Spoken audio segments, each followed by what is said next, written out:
Welcome to the deep dive. Today we're jumping into the Book of Esther. And look, this isn't maybe the simple story you remember. It's really quite a raw account, isn't it? Power, defiance, survival. Oh, absolutely. It's high-stakes drama.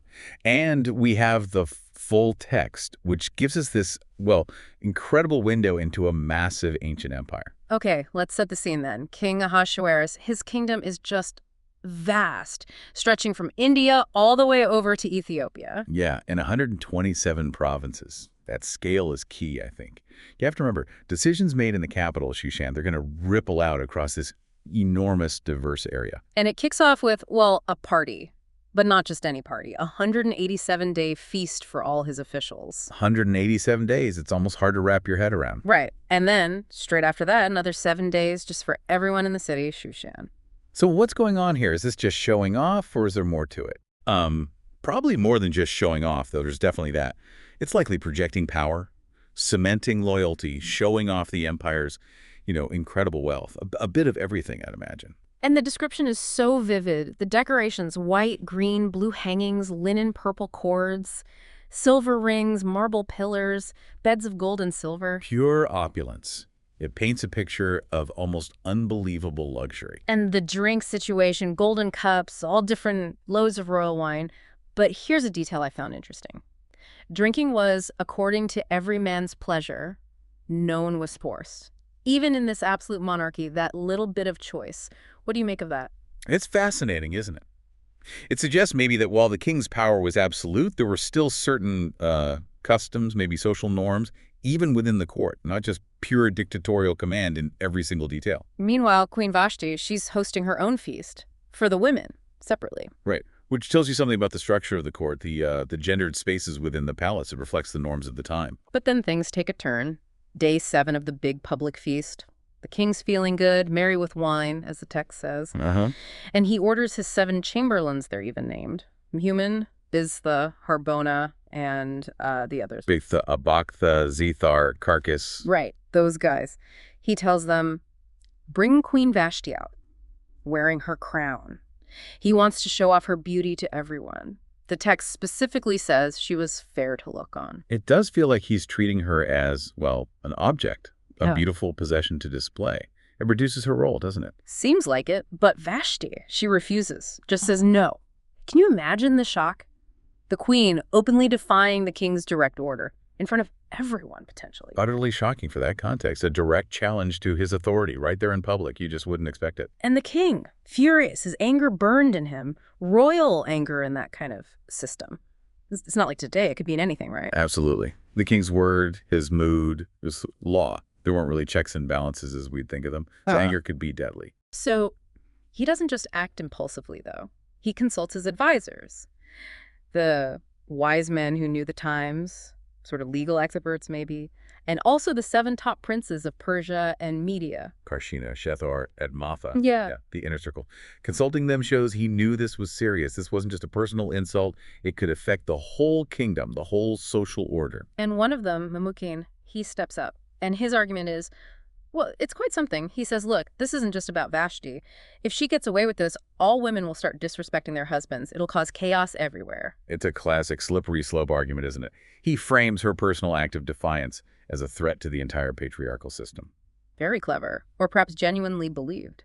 So Memucan suggests a solution, a drastic one, a royal decree. Yeah. And crucially, under Persian law, these decrees, once made, couldn't be changed. Irreversible. Yes, that's a vital point for everything that follows. The law of the Medes and Persians, unalterable. His proposal, Vashti is banned, never to come before the king again, and her royal position. Give it to someone else, someone better. It seems incredibly final. It is final. That irreversibility is key. It's not just a punishment. It's changing the legal reality permanently. And the stated goal of this decree, to make sure all wives, high or low, give honor to their husbands. It's about using this incident to enforce social norms across the empire. Exactly.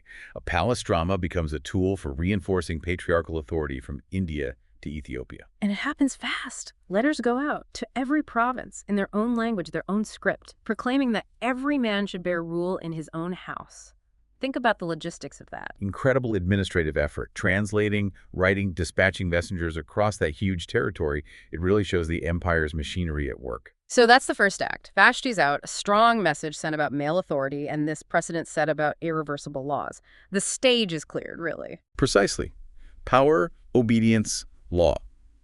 These themes are set. And Vashti's removal creates a power vacuum, which is where things get really interesting. Because, eventually the king's anger cools down, and maybe he starts thinking about Vashti or just realizes, hey, there's no queen. Right. The vacancy needs filling. And his servants suggest, well, basically a kingdom-wide search, for fair young virgins, gather them all up. It sounds less like statecraft and more like... Like a casting call, yeah.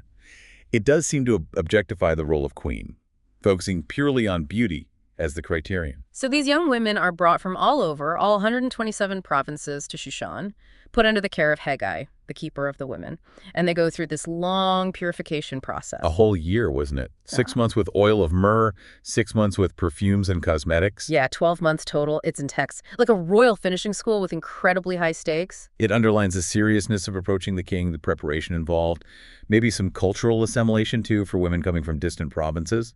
And the selection method is blunt. Whoever pleases the king the most becomes queen. Simple as that. The king's personal preference rules. A stark contrast to the legal discussions around Vashti, isn't it? Now it's purely down to the king's whim. Now enter Mordecai, a Jewish man living in Shushan, part of the community exiled from Jerusalem earlier. A Benjamite. And he's raised his cousin, Hadassah. Who we know as Esther. And she's described, again, as fair and beautiful. Mordecai's identity, his Jewishness in the heart of the empire, that's going to be important. It introduces that crucial minority element, yeah. The diaspora living within this giant multicultural empire. So when the call goes out, Esther is taken into the king's household, under Haggai's care. But here's the key thing. Mordecai tells her, don't reveal you're Jewish. Keep your identity secret. Why do you think? Just caution, fear of prejudice. Likely a bit of both. Anti-Semitism wasn't invented yesterday.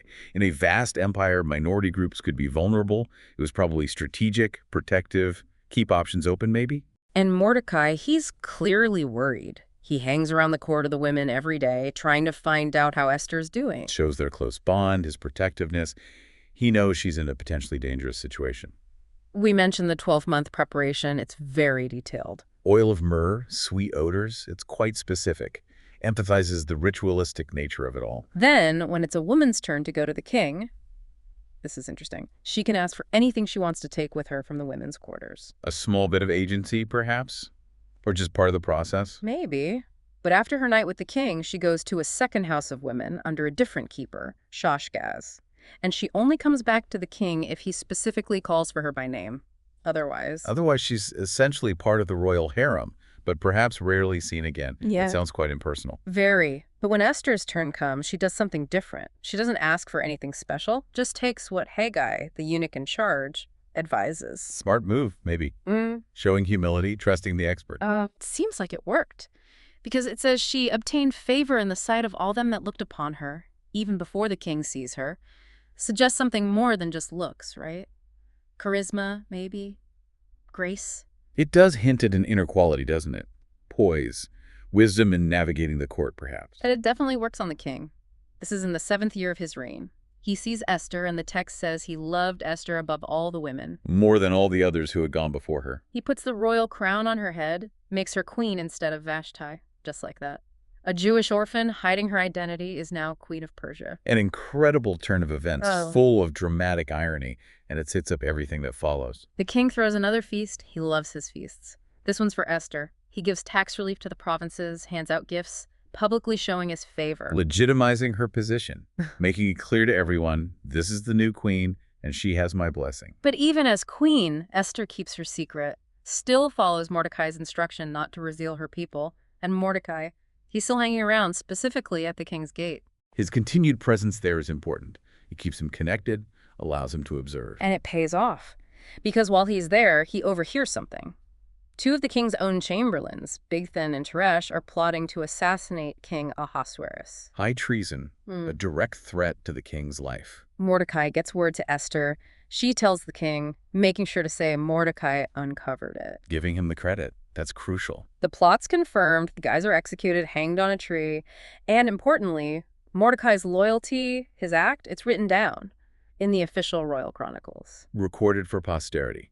A detail that seems minor now, but you just know it's going to come back later. Yeah. It establishes Mordecai's character and creates a kind of credit in his name with the king, even if the king forgets for a while. Exactly. Because things are about to shift dramatically. The king suddenly promotes this guy, Haman, son of Hammedatha the Agagite, elevates him above all the other princes. A massive promotion. Haman is now the second most powerful man in the empire. And the king commands everyone at the king's gate to bow down to Haman, to show him reverence. Now, that name Agagite, does that ring any bells historically? It certainly can. Agag was the king of the Amalekites, ancient enemies of the Israelites in Jewish history.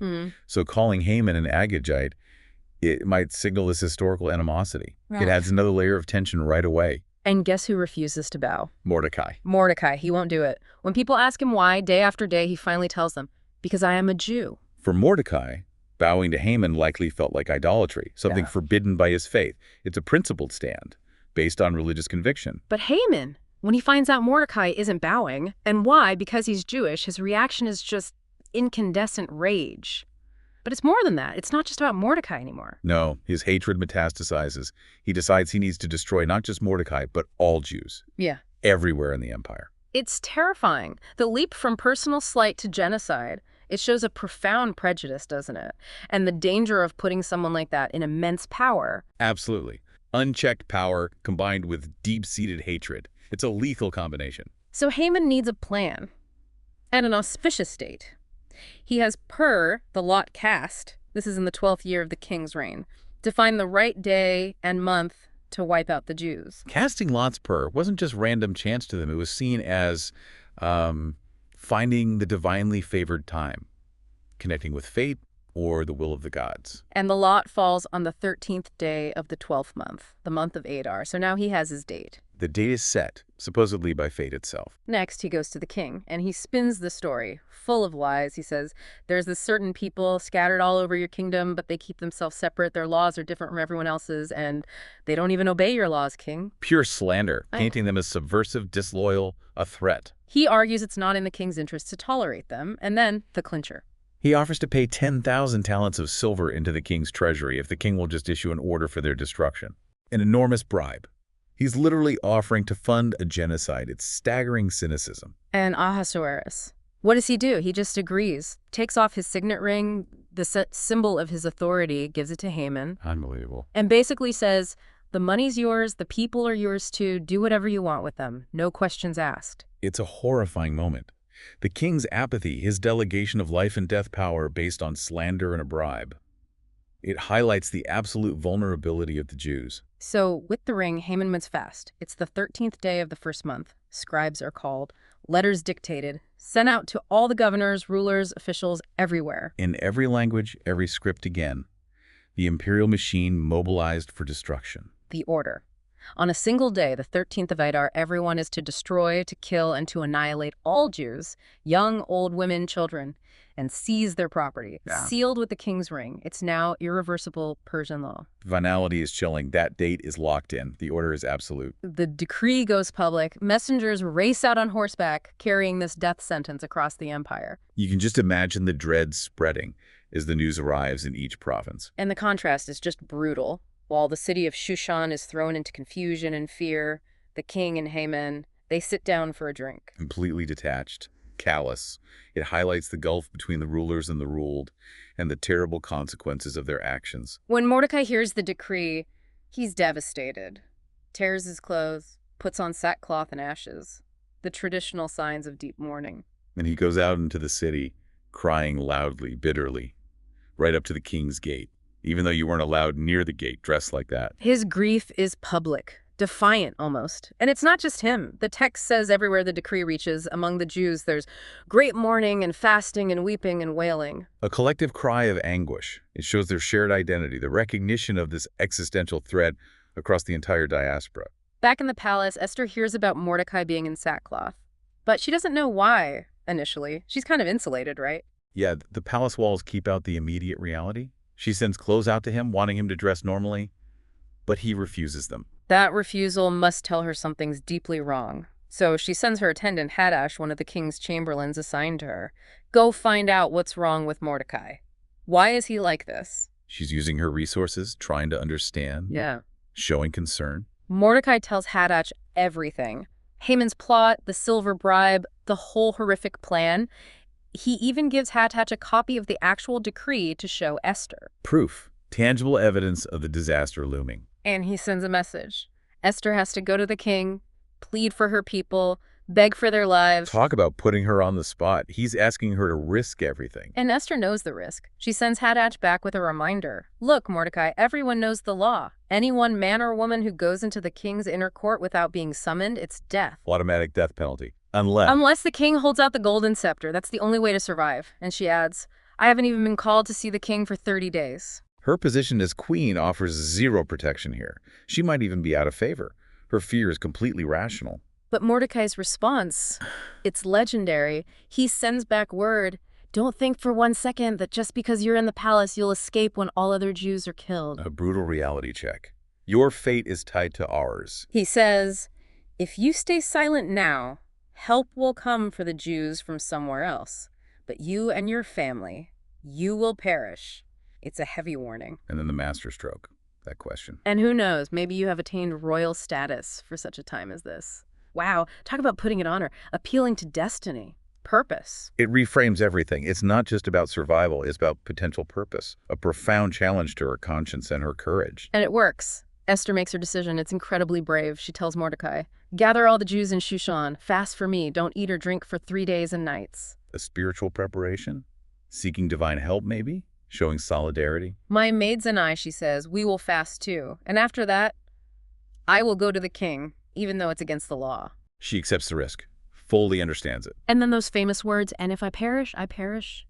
Just absolute resolve, total commitment, knowing it could cost her life. It's the turning point for her character, from a passive beauty queen almost to an active, courageous leader, taking her fate and the fate of her people into her own hands. Mordecai immediately does what she asks, organizing the fast in Shushan. So as we pause here, the tension is immense. Esther has made this incredibly risky decision. She's preparing to break the law, walk into the king's court uninvited. What happens next? Will the scepter be extended? It leaves you hanging, doesn't it?